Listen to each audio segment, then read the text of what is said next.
एक समय की बात है, एक गांव में एक मूर्तिकार रहता था। मूर्तिकला के प्रति अत्यधिक प्रेम के कारण उसने अपना पूरा जीवन मूर्तिकला को समर्पित कर दिया। परिणामतः वह इतना एक्सपर्ट हो गया कि उसकी बनाई गई हर मूर्ति जीवंत प्रतीत होती थी। उसकी बनाई मूर्तियों को देखने वाला उसकी कला की भूरी भूरी प्रशंसा करता था। उसके गांव में ही नहीं बल्कि उसकी कला के चर्चे दूर दूर के नगर और गांव में होने लगे। ऐसी स्थिति में जैसा सामान्यता होता है वैसा ही मूर्तिकार के साथ भी हुआ। उसके अंदर ईगो की भावना जागृत हो गई और वह अपने को सर्वश्रेष्ठ मूर्तिकार मानने लगा। उम्र बढ़ने के साथ जब उसका लास्ट टाइम निकट आने लगा तो वह मृत्यु से बचने की युक्ति सोचने लगा। वह किसी भी तरह से स्वयं को यमराज की दृष्टि से बचाना चाहता था ताकि वह उसके प्राण न हर सके। अंततः उसे एक युक्ति सूझी। उसने अपनी बेमिसाल मूर्ति कला का प्रदर्शन करते हुए 10 मूर्तियों का निर्माण किया। ये सभी मूर्तियां दिखने में हूबहू उसके समान थी। निर्मित होने के पश्चात सभी मूर्तियां इतनी जीवंत प्रतीत होने लगीं कि मूर्तियों और मूर्तिकार में कोई अंतर ही न रहा। मूर्तिकार उन मूर्तियों के मध्य जाकर बैठ गया और टैक्टिक्स के अनुसार यमदूत का उसे इन मूर्तियों के मध्य पहचानना असंभव था। युक्ति उसकी कारगर सिद्ध हुई।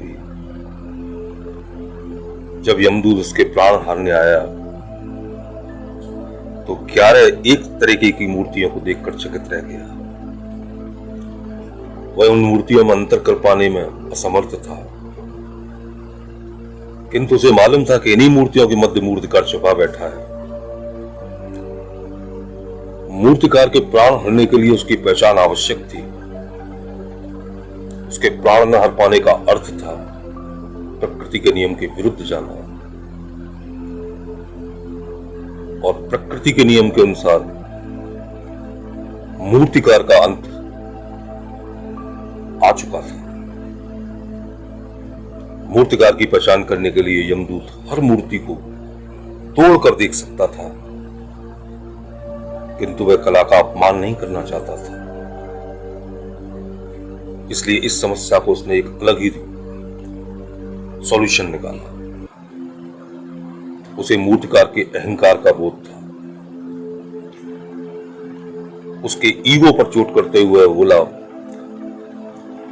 वास्तव में सब मूर्तियां कलात्मकता और सौंदर्य का अद्भुत संगम है, किंतु मूर्तिकार एक चुप कर बैठा, एक भूल कर बैठा। यदि वो मेरे सम्मुख होता तो मैं उसे उस त्रुटि से अवगत करा पाता। अपनी मूर्ति से त्रुटि की बात सुनकर अहंकारी मूर्तिकार का अहंकार जाग गया। उससे रहा नहीं गया और झट से अपने स्थान से उठ बैठा और यमदूत से बोला, त्रुटि, गलती, असंभव। मेरी बनाई हुई मूर्तियां गलती हो ही नहीं सकती है। यमदूत की टैक्टिक्स काम आ चुकी थी। उसने मूर्तिकार को पकड़ लिया और बोला, बेजान मूर्तियां बोला नहीं करती और तुम बोल पड़े, यही तुम्हारी गलती है। अपने ईगो पर तुम्हारा कोई बस नहीं। यमदूत मूर्तिकार के प्राण कर लेकर यमलोक वापस चला गया। एक्चुअली इस कहानी का जो टीचिंग है उसका रिजल्ट ये है कि अहंकार, ईगो, ये विनाश का कारण है। इसलिए अहंकार को कभी भी इतना मत बढ़ने दीजिए कि खुद पर हावी हो जाए।